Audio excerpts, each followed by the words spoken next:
दर्शकों, अभी आपने सुने संत रामपाल जी महाराज से दीक्षा प्राप्त करके सुखी हुए भक्त के अनुभव।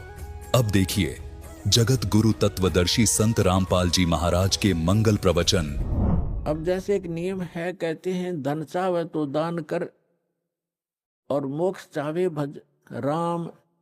तो हमने यहाँ इस काल के लोक में रहना है तो धन भी चाहिएगा और राम भी प्राप्त करना है, तो हमने दान भी करना है और सच्चा नाम भी जपना है। अब उसके गुरुजी ने बता रखा था कि बेटी, पिछले जन्म में तेने बहुत पुण्य कर रखे हैं, घने धर्म कर रखा है, जिस कारण से तू रानी बन गई। आगे ऐसी ही अच्छा जीवन प्राप्ति के लिए आप साधु संतों को भोजन करा कर बेटा, वैसे तो आए अतिथि को भी भोजन करा दे, उसका भी पुण्य है, लेकिन भगत संत को भोजन कराने का न्यारा फल मिलता है। अब जैसे आपके पास पशु हैं, भैंस या गाय।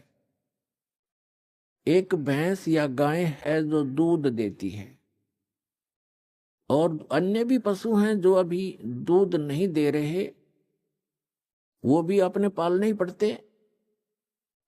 अब एक तो उस दूध ना दे रहे पशु को जो चारा दिया जाता है, आहार खिलाया जाता है, वो भी हमारा कर्तव्य बनता है। लेकिन जो दूध वाले को जो चारा चराया जाता है, बिनौले खल आदि हम डालते हैं, तो वो तुरंत लाभ दे देता है। सुबह अच्छा भोजन कराओगे, चारा चराओगे, तो शाम ने दूध गढ़ा पाओगे उसके। तो इस प्रकार संत और भक्त होते हैं दूध वाले, और अन्य जो अतिथि आते हैं जो भक्त नहीं, भक्त है तो अच्छी बात है ना, तो वो भी एक कर्तव्य जानकर हमने उनको भी अवश्य भोजन कराना चाहिए और आतिथ्य सत्कार से कराना चाहिए। लेकिन साधु संतों का भोजन कराया हुआ अत्यधिक लाभ देता है। अब साधु संत भक्त भले ही वो शास्त्र विरुद्ध साधना कर रहे हैं, लेकिन पूर्व जन्म के वो पुण्यकर्मी प्राणी हैं, वही भटक रहे होते हैं। कोई लाल पीले कपड़े पहनता है, कोई दाढ़ी बढ़ा लेता है, कोई मूंड मुंडा लेता है, कोई तिलक लगाता है, जैसा भी उसको मार्गदर्शक मिल गया, क्योंकि उसको परमात्मा चाहिए, चाहे किसी भी भेख बनाने से मिल जाए, वो परमात्मा की तरफ तड़फ रहा है। ऐसे व्यक्ति को भोजन कराने से विशेष लाभ होता है, क्योंकि अब तो साधना ठीक है नहीं, लेकिन पूर्व जन्म की कमाई उसकी है, और वो भक्त भगवान का विशेष प्यारा होता है। चाहे आज वो किसी की पूजा कर रहा है, लेकिन वो भगवान कबीर साहब का ही बच्चा है। तो इसलिए ये एक नियम है। इस नियम के आधार से उस संत ने अपनी शिष्या इंद्रमती से कहा था कि बेटा, साधु संतों को भोजन कराने से अगले जन्म में भी तू रानी बन जाएगी। अब इनको ज्ञान इतना ही था कि रानी बन जा रानी कितनी बार बनेगी, फिर गद्दी भी तो बनेगी वो एक दिन। वो समस्या इनका समझ में नहीं आ रही थी। अकिया भी पड़े गले में, ठीक है, जितना उनको ज्ञान था उस रानी को ज्ञान उसने दे रखा था। अब वो अपने गुरु जी के बताए मार्ग पर कति दृढ़ थी। ऐसी पुण्यात्माएं कबीर साहब के बच्चे हैं। परमात्मा कहते हैं, दो जन मेरी शरण है, ताका हूं मैं दास, और गेल गेल लाग गया फिरूं, साथ साथ फिरता रहता हूं जब तक धरती आकाश। आपको बहुत बार बताया, क्योंकि ये दातंग मार्ग है पुण्यात्माओं। आपने केवल कथाएं सुनी है, ये राम कृष्ण की, सुदामा और कृष्ण की, बेलनी और राम की, राम रावण की लड़ाई, महाभारत का युद्ध, ये भी एक इतिहास है, लेकिन ये अध्यात्म मार्ग नहीं था। अब ये है संपूर्ण अध्यात्म मार्ग ज्ञान, इसको बहुत प्रकार से समझाना पड़ता है। अब रानी जो भी गुरुजी ने बताया था उस पर दृढ़ होगी, और उसने ये सोचा कि भी साधु संतों को भोजन कराना अनिवार्य है। उसने एक अपना नियम बना लिया कि मुझे भूल ना पड़े, मैं प्रतिदिन संतों को, जितने भी आसपास संत हैं, 2, 4, 10, कम से कम एक को तो भोजन करा कर ही मैं प्रतिदिन आहार किया करूंगी। तो उसने अपने नौकरों से बोल दिया कि आसपास जो भी जंगल में कोई साधु संत हो, उनको प्रार्थना करके आओ कि डेली यहाँ भोजन करके जाएं, और जो यहाँ नहीं आ सकते उनको वहां पहुंचा कर आओ। अपने हाथों रोटी बनाती रानी होकर, चाहे 10 संत आते, चाहे 5 आते, चाहे 20 आते। तो ये सिलसिला शुरू था। एक बार क्या हुआ कि कुंभ के मेले का कोई ऐसा संस्कार हो गया।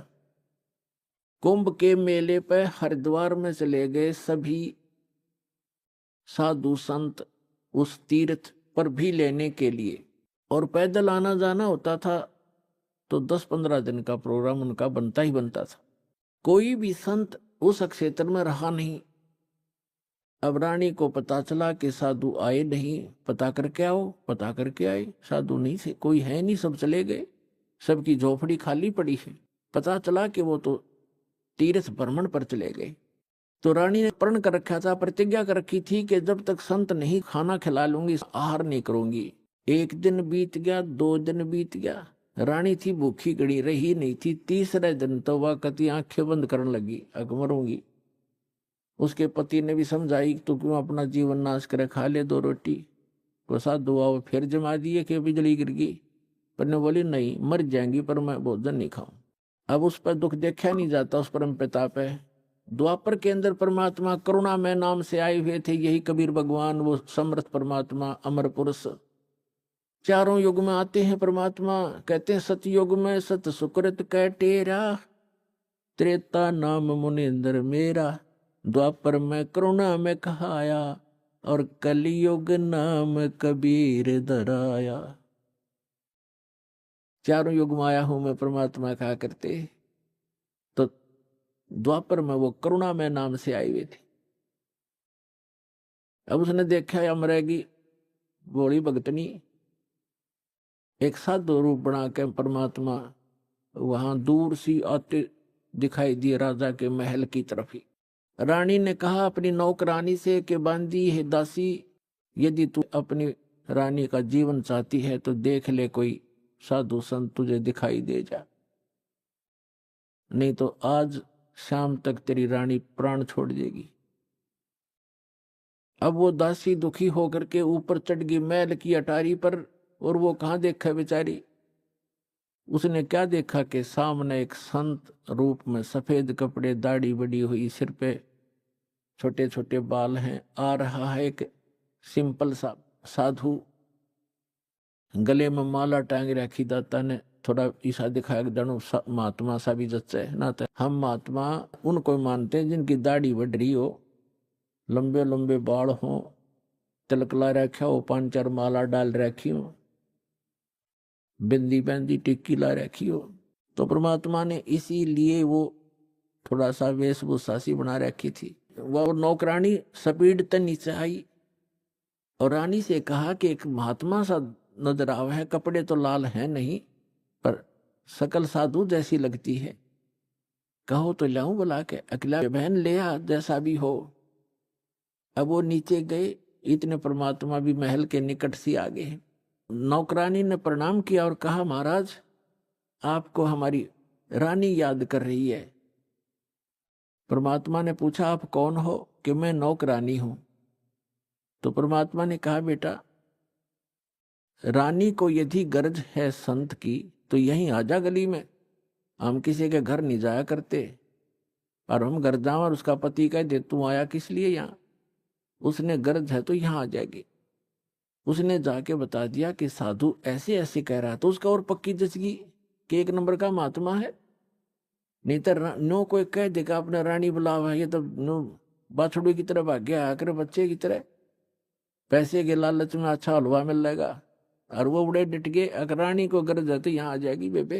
रानी ने कहा मेरा पकड़ हाथ, मुझे सहारा दे, नौकरानी ले चल, मुझे ऐसे महापुरुष के दर्शन करा दे, मर जाऊंगी तो भी अच्छा ऐसे संत के दर्शन करके। ऐसा दर्द आदमी आज पहली बार रानी को ये कहने वाला कि यहाँ आ जाएगी जब गरज पड़े तो, क्योंकि पिछले संस्कार से ऐसे भाव उत्पन्न हुआ करते साधु भक्तों में। तो रानी ने जाकर देखा वो मालिक का चेहरा, विश्व में सबसे न्यारे सुंदर थे कबीर भगवान, जितनी बार भी आए हैं वो, और चरणों में मत्था टेक्या और कहा महाराज आप भोजन कीजिए, आहार कीजिए। परमात्मा बोले चल बेटा आहार कर लेते हैं। बैठ के जाकर एक आसन लगा दिया।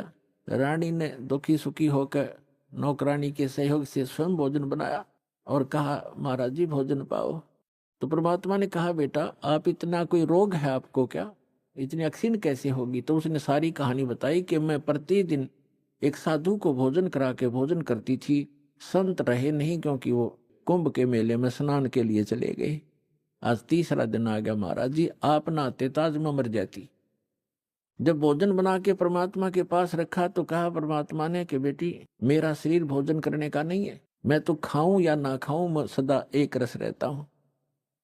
तो रानी बोली जी ठीक है, भोजन नहीं खाओगे तो मैं भी नहीं खाऊंगी, मरना मंजूर है मुझे, मरना ही मुझे उचित है, मैं अपना जो है ना प्रतिज्ञा नहीं भंग कर सकती। तब परमात्मा ने कहा कि ला बेटा, कहते समर्थ इसी को कहते हैं जो चाहे सो कर दे। मालिक ने भोजन करा, फिर उससे पूछा बेटा ये जो आपको ये हठ किसने बताया?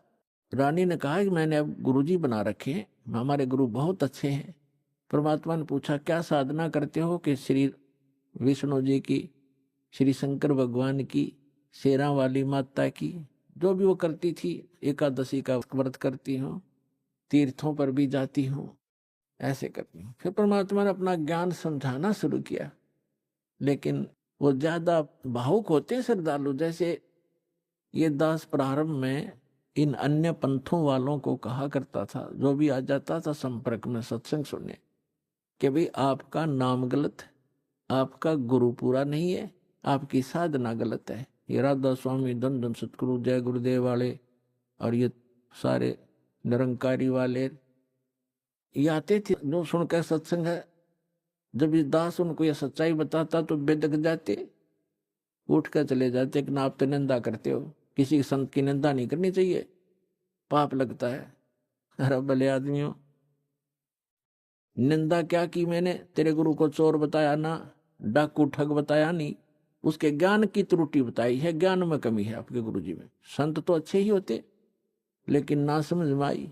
ये श्रद्धालु होते हैं कि ना गुरुजी के बारे में कुछ नहीं सुन सकता, और अब आने लग रहे रोते हुए लुट पिट के, रोआ बरीत रहे, नाश हो गया।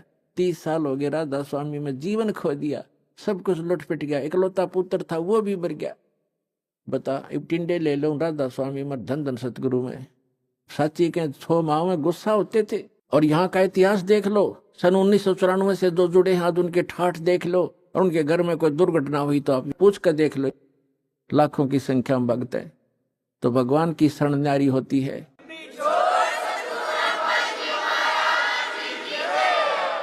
एक भगत से उसके सुख पूछने लग जाना, आपका दिमाग फेल हो जाएगा और उसके मुंह का थूक सूख जाएगा, पर गुण भगवान के वो बताने से बंद नहीं होगा आपको, जिसने 5-4 वर्ष से भी नाम ले रखा है। ये समर्थ है, पूर्ण परमात्मा है, इसलिए दास ये रे हो रहा आपके लिए कि किसी प्रकार आपके समझ में आ जा कबीर इज गॉड। दास का काम पूरा हो, फिर तापा डूंडा पाट जाएगा, पर विश्व में एक ही रस हो जाएगा कुछ दिनों में। तो रानी क्या कह रही है?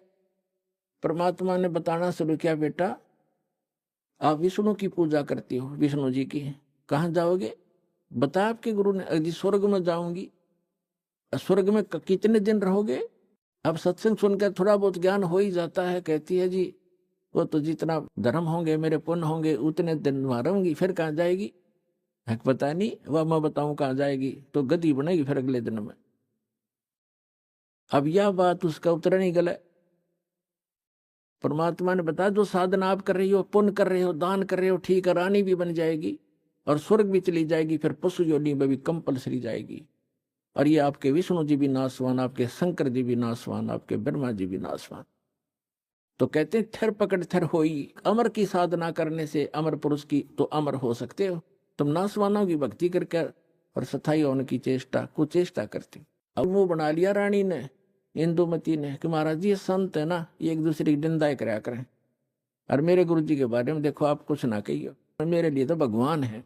परमात्मा बोले बेटा अगर गधे ने कोई गाय को है और गधी को कोई ये बताओ ये गधी है गाय नहीं है बेटी, और वो नौका तो मेरी गाय को गधी क्यों बताता है, तो दुख नहीं मान्या करते, उसकी जांच करे सचमुच क्यों कहा इसने ऐसी कड़वी बात।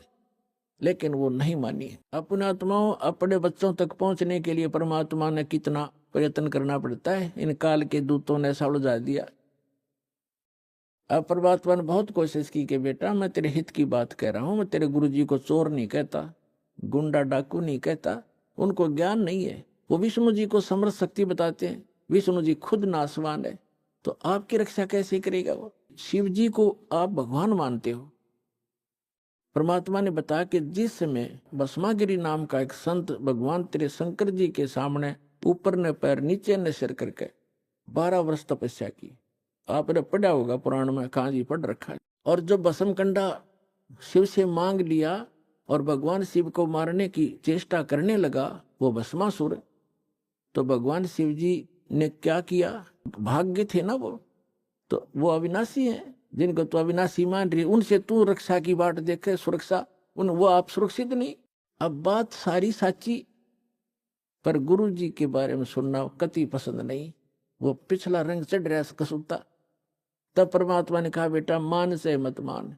देखो वैसे अपने आप को भगवान कहें तो कति ना मानने जनता। परमात्मा ने कहा कि जिस भगवान की मैं भक्ति बताता हूं वो अजर व अमर है, उसकी भक्ति करने से आपकी आयु भी बढ़ जाएगी, जो मंत्र मैं दूंगा, और जो मंत्र आप जाप करते हो इससे आपकी उम्र ना बढ़ सकती ना घट सकती, और हम जो मंत्र देंगे उससे आपकी जितनी आयु आप चाहोगे वो बढ़ जाएगी। तो वो फिर भी ये कहती है जी इस तरह की बातें तो ये संत आपस में खूब जानते हैं, मुझे तो अपना गुरु बिल्कुल मेरे हृदय में समा रहे हैं।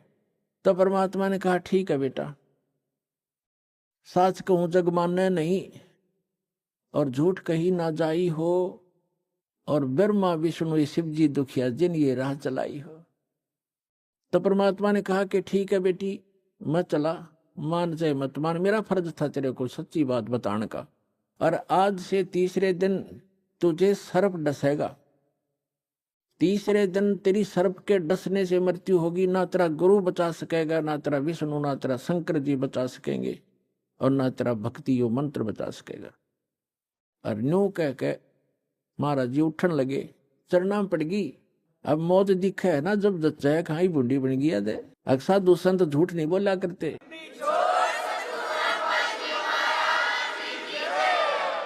चरणों में गिर गई और कहने लगी महाराज सचमुच। परमात्मा बोले तीसरे दिन आगे तेरी शेष आयु नहीं है और 83 लाख योनियों में जाएगी तू। फिर बोली महाराज जी फिर क्या करूं मैं? मैं मंत्र दूंगा बेटा, मंत्र जाप करिए और उस गुरु जी से बात भी मत करिए, जो दुश्मन है तेरा। अब कहते हैं ना देश तो ते सारा मर जा पर अपना नंबर ना हो, इतना कोई दिक्कत नहीं। जब अपना नंबर आता दिखा ना, जब की गिबंद है जीव की, तब सारी मान ली। ठीक जी जैसे आप कहोगे न्यू कर लूंगी। और मन में नो सोच रही कि देखूंगी तीसरे दिन क्या होगा। दीक्षा ले ली और गुरुजी ने बताया कि बेटा तीसरे दिन काल आवेगा और मेरे रूप में आवेगा। अरे एक ध्यान रखना, जो मैंने आपको मंत्र दिया प्रथम, जब वो निकट आवे तो पहले आप इस मंत्र का जाप करके और फिर प्रणाम करना।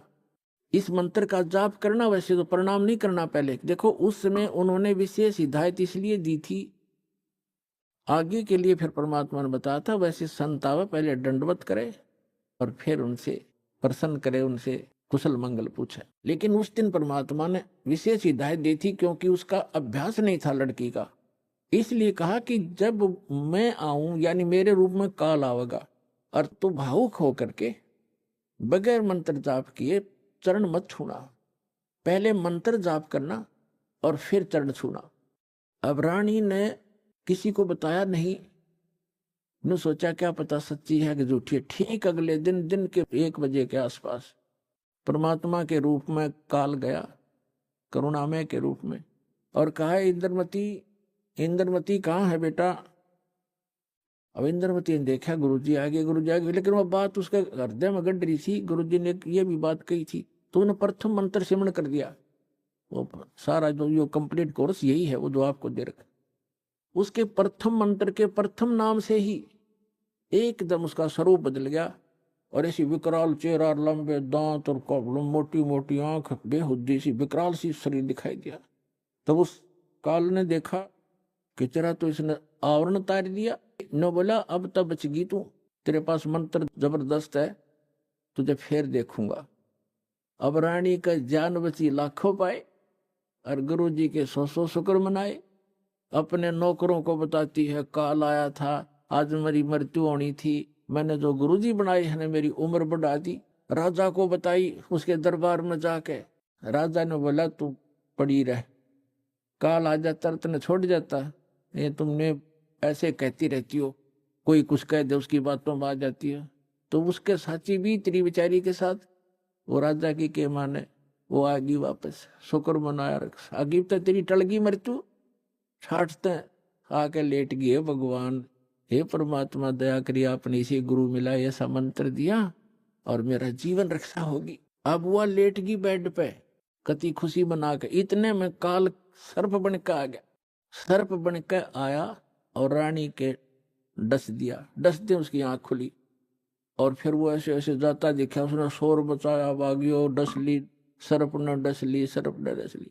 नौकर नौकरानियां आए, बाजे लठले, वो लंबा महल था राजा का, वो जो जाता दिखा सबने और मोरी में से निकल गया। रानी अचेत होगी, मृत्यु को प्राप्त होगी। सारे डॉक्टर बुलाए, वैद्य बुलाए, गरुड़ बुलाए, सारा कुछ कर दिया और सब ने मृत घोषित कर दी। तब परमात्मा आ गए तो नौकर नौकरानियां कहने लगी, जिन देखे थे भगवान उस दिन, वो नौकरानियां कहने लगी महाराज जी आपकी इस शिष्या को सर्प ने डस दिया, तब सर्प से मृत्यु होगी। हाहाकार मच गई। तो परमात्मा ने एक बहाना सा करा, मंत्र शब्द बुझाया और कहा उठ बेटी, 1 सेकंड में रानी खड़ी होगी। बोलो सतगुरुदेव।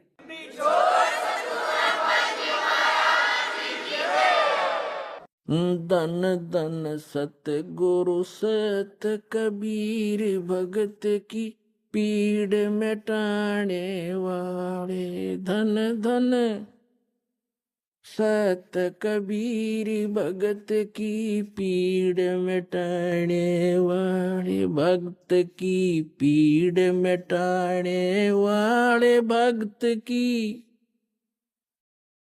वाले। धन धन सतगुरु सत कबीर भक्त की रहे नल नील यतन करे हार, तब सतगुरु से करी पुकार। रहे नल नील यतन करे हार, तब सतगुरु से करी पुकार। जा सतरे खाल की अपार सिंधु पे सिलात रहने वाले। जा सतरे खाल की अपार सिंधु पे सिलात रहने वाले। धन धन सतगुरु सत कबीर भक्त की पीड़ मिटाने वाले, भक्त की पीड़ मिटाने वाले, भक्त की।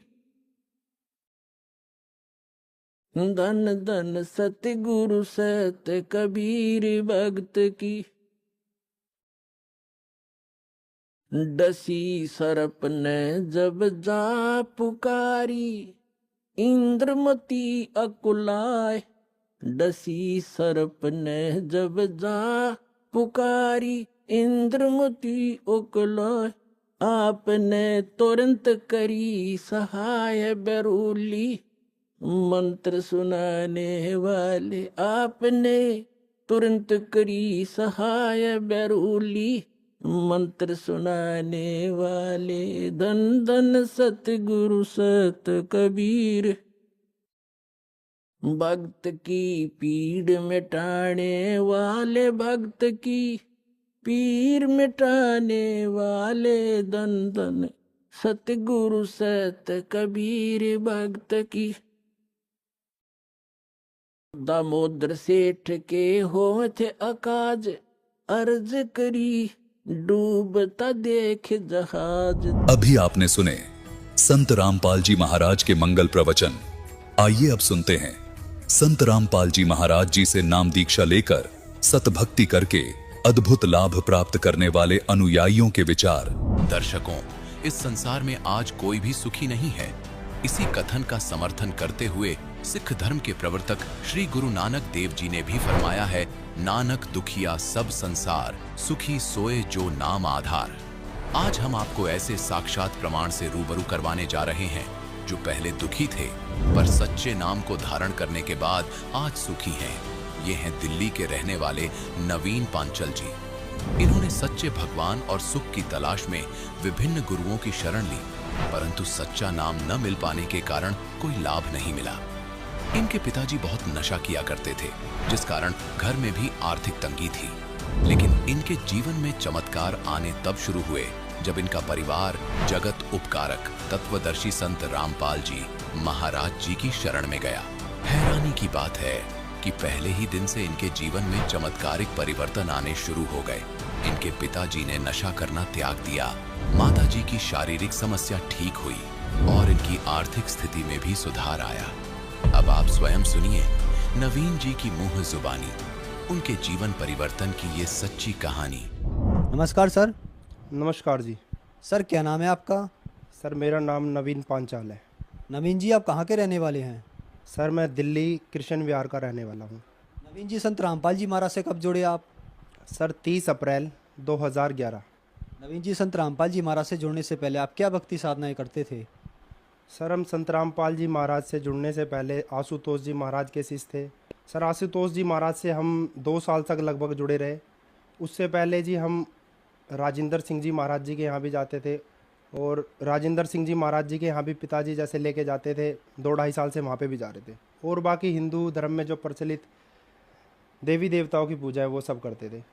सर आपने बताया कि आप आशुतोष जी महाराज के साथ 2 साल से जुड़े रहे, फिर आप राजेंद्र सिंह जी से जुड़े, तो फिर आप संत रामपाल जी महाराज की शरण में कैसे आए? पापा जी बहुत बीड़ी पीते थे। आशुतोष जी महाराज के यहाँ पे थे, राजेंद्र सिंह जी महाराज जी के यहाँ थे, उनकी बीड़ी नहीं छूटी जी, खूब बीड़ी पीते थे जी वो। तो जी हमारे पड़ोस में एक माई है सुनीता माई ने उन्हें बताया पापा को कि जी आप सत्संग सुनो और वहाँ पे सबसे पहला नियम यही है किसी भी प्रकार का नशा नहीं करना है, बीड़ी नहीं पीनी है। और पापा की बीड़ी ऐसी थी कि जी बीड़ी से बीड़ी लगाते थे वो, बीड़ी ख़त्म हुई बीड़ी लगाई, मतलब कि 2 बंडल थे उनके जी रोज़ के। तो पापा जी गए जी दौलतपुर रोड हमारा बरवाला आश्रम है, वहाँ पे गुरुजियों से नाम ले लिया, संत रामपाल जी महाराज जी से नाम लेके घर पे आ गए। तो गुरुजियों के जो आदेश थे नियम थे ये आन उपासना वगैरह नहीं करनी, तो पापा ने कोई पितृ पूजा नहीं करी। तो मम्मी ने काफ़ी विरोध कर दिया जी, घर में कलेश कर दिया, मतलब बुरा कि आपने इतने गुरु बनाए। उन्होंने काफ़ी गुरु बनाए हैं, आशुतोष जी महाराज और ये अपने राजेंद्र सिंह जी। तो आज तक तो आपने नहीं छोड़ा भी है, तुमने क्या नए गुरु बना लिए जिन्होंने पूजा भी छुड़वा दी है। पापा कहने लगे भाई कुछ भी कर, मैंने नाम ले लिया, मैंने गुरुजी बना लिया, मैं नियमों पे रहूँगा। तो जी मम्मी ने काफ़ी कलेश करा। फिर मम्मी ने ये बात कह दी कि आपने तो संत रामपाल जी महाराज जी से नाम ले लिया, तो कहीं संत रामपाल जी महाराज से किसी बच्चों को नहीं लगाओगे। पापा कहने लगे चल ठीक है। तो जी पापा ने आज तक मेरे को कभी जगाया नहीं था सोते हुए को। एक दिन उन्होंने मुझे सुबह 5:30 बजे आवाज़ लगाई कि भाई चल। मैंने पूछा कहाँ चलना है जी? क्या आश्रम में चलते हैं। मैं कहा जी चलो। मैं घूमने के पर्पज़ से गया था सर कि घूम आऊँगा। जैसे पापा वहाँ का काफ़ी बखान करते थे, भाई इतने बाथरूम है, खाना भंडारा, अच्छी व्यवस्था, भाईचारा, इतना प्रेम रहता है वहाँ पे, सब में आपस में बहुत प्यार है। तो मैं घूमने के पर्पज़ से चला गया जी। मैं गया, वहाँ पे सत्संग चल रहा था। सत्संग में जाके बैठ गए, थोड़ी देर बाद सत्संग समाप्त हुआ जी, हलवे का प्रसाद आ गया। हलवे का प्रसाद खाने के बाद भक्तों ने वहाँ नियम बता दिए कि भाई ये नियम है, यहाँ पे मानने पड़ेंगे। जैसे उन्होंने नियम बताए तो जी मैंने मना कर दिया। तो फिर क्या हुआ, एक भगत थे वहाँ पे, उन्होंने मुझे समझाया तो मैं उनके साथ चल दिया। मैं संत रामपाल जी महाराज से नाम लेने गया था, तो मेरे मन में ये था कि मैं नाम लेके आऊँगा और जाते ही छोड़ दूंगा, ये क्या मेरे पीछे पड़े रहेंगे या मेरे के साथ साथ रहेंगे। ठीक है जी। तो मेरे यहाँ पे एक धागा बंध रहा था जी, मेरे नाप इतनी ज़्यादा होती थी, हल्की सी मैं दौड़ मार लेता या वेट उठा लेता तो मेरी नाभि गिर जाती थी। नाभि इतनी गिर जाती थी, हमने वैद्यों से, डॉक्टरों से, और ये पैरों में बांधते हैं, सबसे इलाज करवा लेता, वो ठीक नहीं हुई थी। तो जी मैंने तोड़ के वो लगा दिया। मैं कहा चल नाम ले ही रहे हैं तो नाम ले लेते हैं, उसके बाद देखेंगे। तो जी मेरे साथ तो भगवान ने पहले दिन से चमत्कार किया कि पहले दिन से, और आज 2019 चल रहा है ये, आज तक मेरी वो नाभि नहीं गिरी है। नाप डिग जाना होता है ना, नाप डिग जाती है, जो कुछ खाया नहीं जाता, वो नाप डिग जाती थी जी मेरी। आज तक मेरे साथ वो दिक्कत नहीं आई है। जैसा कि मैंने आपको पहले ही बताया कि भाई मैं नाम छोड़ूंगा जाते के साथ ही। अब जी मैं आया बाहर तो होता है, जैसे पहले भी हम गुरुजी के यहाँ जाते थे तो सेवा वगैरह करते थे, तो उस दिन मुझे वहाँ वेट की थोड़ा सा ना, आटे वगैरह की, कट्टे वगैरह की सेवा कर रहे थे कई वक्त, मेरे को किसी ने नहीं बोला, मैं अपने आप ही सेवा में लग गया। तो जी मैं सेवा में तो लग गया, मैंने सेवा भी कर रहा हूँ। काफ़ी 50-50 किलो के वेट के कट्टे थे, वो उठा के इधर ले जा रहे थे, ट्रक में से उठा के। फिर मेरे को बाद में याद आया, मैं कहा यार तेरी तो 10 किलो वजन उठाने से नाभि गिर जाती थी, नाप डिग जाती थी, और तेरे साथ ये खेल क्या हुआ है। तो जी मुझे विश्वास हो गया मैं ये परमात्मा है, ये कुछ ना कुछ तो शक्ति है, कुछ दिन चल के देखते हैं। तो जी भक्ति में दृढ़ होते गए, धीरे धीरे आगे और भी भगवान ने लाभ किए। इस प्रकार जी मैंने संत रामपाल जी महाराज से जुड़ा, संत रामपाल जी महाराज से नाम दीक्षा ली। सर, संत रामपाल जी महाराज से नाम दीक्षा लेने के बाद आपको क्या लाभ प्राप्त हुए? संत रामपाल जी महाराज से नाम लेने के बाद जी काफ़ी लाभ हुए हमें। पहले हमारा बहुत बुरा हाल था, आर्थिक तंगी भी थी, काफ़ी कमज़ोर थी। और जी पापा का नशा, बीड़ी पीते थे खूब, चाहे हमारे चाय बने ना बने उन्हें बीड़ी चाहिए, 2 बंडल सुबह मंगा लेते थे। मम्मी भी काफ़ी बीमार रहती थी, बीमारी काफ़ी थी हमारे घर में। हल्का सा मैं इधर उधर खेल कूद भी कर लिया या वेट उठा लिया, मेरी काफ़ी नाप डिग जाती थी, नाभि गिर जाती थी। और उसका इतना इलाज कराते थे जी, हम बहुत ज़्यादा इलाज कराते थे, उसका बिल्कुल भी हल नहीं निकलता था, काफ़ी ज़्यादा दिक्कत रहती थी। उसके बाद हम संत रामपाल जी महाराज जी की शरण में गए। संत रामपाल जी महाराज जी की शरण में जाते ही मेरे को तो जी पहला लाभ पहले दिन से ही हो गया था। उसके बाद जी पिताजी की बीड़ी भी छूट गई। सबसे बड़ा लाभ तो हमारे अगड़ पड़ोस भी और वैसे भी सभी भाई बंध भी ये मानते कि ये 8 साल के थे जब से बीड़ी पीने लगे थे पिताजी मेरे, और अब उनकी 55 साल की उम्र हो रही है, अब तक बीड़ी पीते थे वो। अब इतने गुरु बना लिए, इतने नियम उन्होंने रख लिए, दवाई खा ली, किसी से भी बीड़ी नहीं छूटी उनकी। और संत रामपाल जी महाराज जी की शरण में जाते के साथ ही उन्होंने पहले दिन से बीड़ी रख दी थी और उनकी बीड़ी छूट गई। उसके बाद जी लाभ आपने पूछे, लाभ काफ़ी हुए जी मुझे। एक बार की बात है, मेरी मम्मी के बच्चादानी में रसोली होगी, डॉक्टर है हमारे यहाँ पर रजनी गुप्ता, महंगी डॉक्टर है जी। तो मम्मी उससे पहले इलाज करा रही थी। एक दिन उसने क्या कहा मम्मी से कि भाई अपने घर से किसी को लेके आओ। तो मम्मी मुझे लेके चली गई, तो मैं गया वहाँ पे। उसने मेरे को जाते ही बहुत ज़्यादा डांट मारी कि भाई इलाज नहीं करा सकते तुम ऐसे वैसे, और 1 लाख रुपए लगेगा और 3 खून की बोतल लगेंगी, कल लेके आ जाना। अगर अपनी मम्मी को बचाना है 1 हफ्ते के अंदर ये हो जाएगा इनका काम, मर जाएंगी ये अगर ऑपरेशन नहीं कराया। मैं घर आया जी, घर आते ही मैंने संत रामपाल जी महाराज के यहाँ प्रार्थना करवाई जी। संत रामपाल जी महाराज जी के यहाँ से आदेश आए कि भाई आप आज मत जाओ, कल जाना, जब संत रामपाल जी महाराज जी के आदेश आ जाए किस अनुसार आपको चलना है। तो जी अगले दिन 12 बजे आदेश आना था। अगले दिन 12 बजे मैंने फ़ोन किया, संत रामपाल जी महाराज का उधर से आदेश आया कि जी परमात्मा बहुत दया करेंगे। संत रामपाल जी महाराज का आदेश आया और हमने दंडवत प्रणाम करी। दंडवत प्रणाम करते ही वो रोग आज छूमंतर हो गया जी। उस बातों को 7 साल हो गए, बीमारी बिल्कुल खत्म हो गई। उसके बाद सर जी मेरे पेट में इतना इन्फेक्शन हो गया, बहुत ही ज़्यादा दर्द रहने लगा, कुछ खाया नहीं जाता। 21 दिन तक जी मैं हॉस्पिटल में एडमिट रहा, हमारे यहाँ चौहान हॉस्पिटल है, वहाँ पे मैं एडमिट रहा।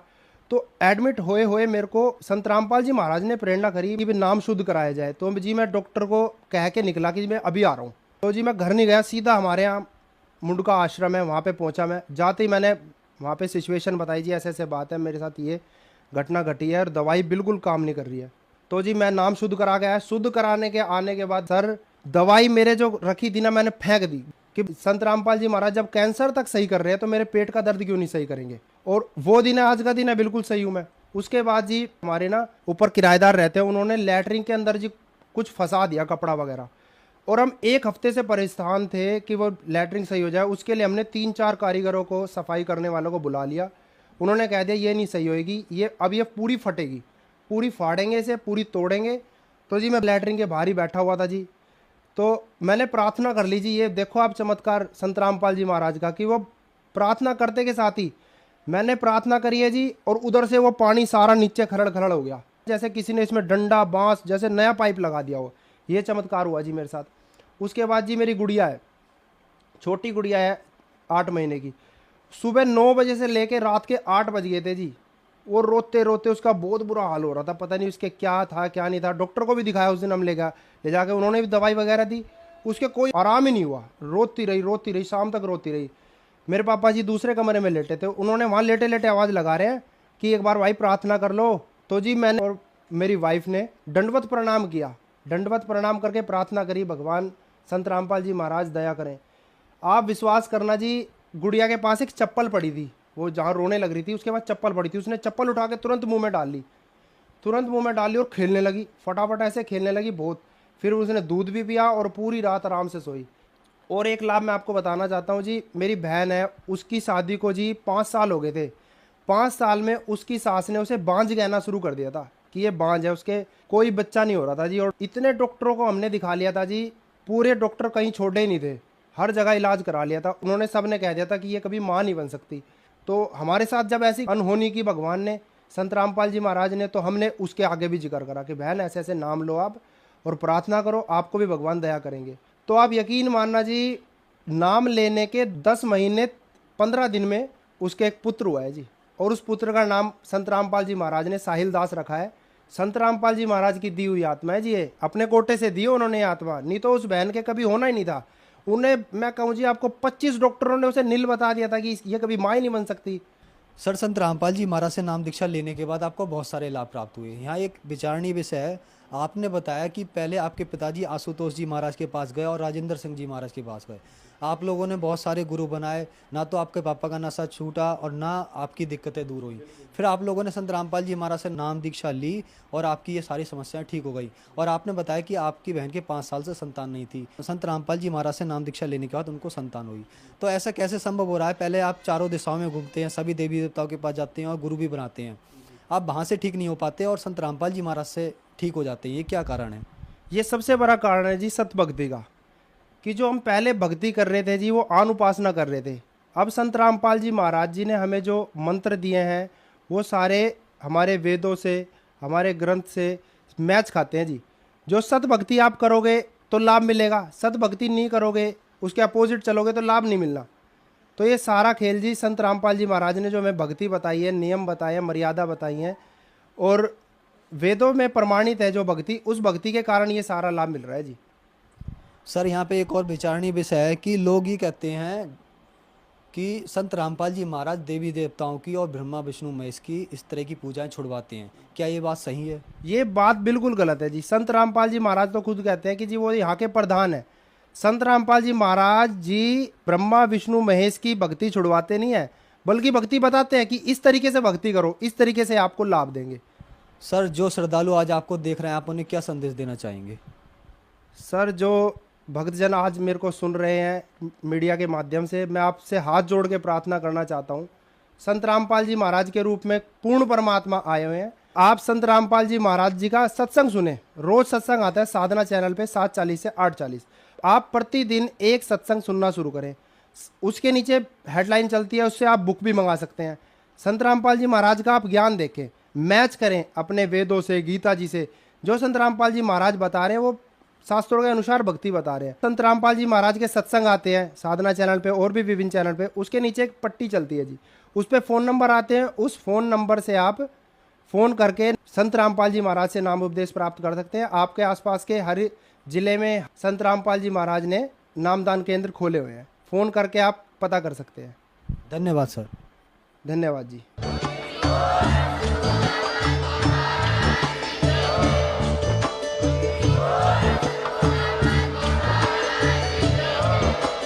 आप सुन रहे थे जगत गुरु तत्वदर्शी संत रामपाल जी महाराज जी के मंगल प्रवचन। अधिक जानकारी के लिए विजिट कीजिए हमारी वेबसाइट www.jagatgururampalji.org। संत रामपाल जी महाराज जी के शुभ आशीर्वाद से पूरे विश्व भर में 500 से भी ज्यादा नाम दीक्षा केंद्र हैं, जिन पर संत रामपाल जी महाराज जी द्वारा ऑनलाइन निशुल्क नाम दीक्षा दी जा रही है। अपने नजदीकी नाम दीक्षा केंद्र का पता करने के लिए संपर्क करें 8222880541।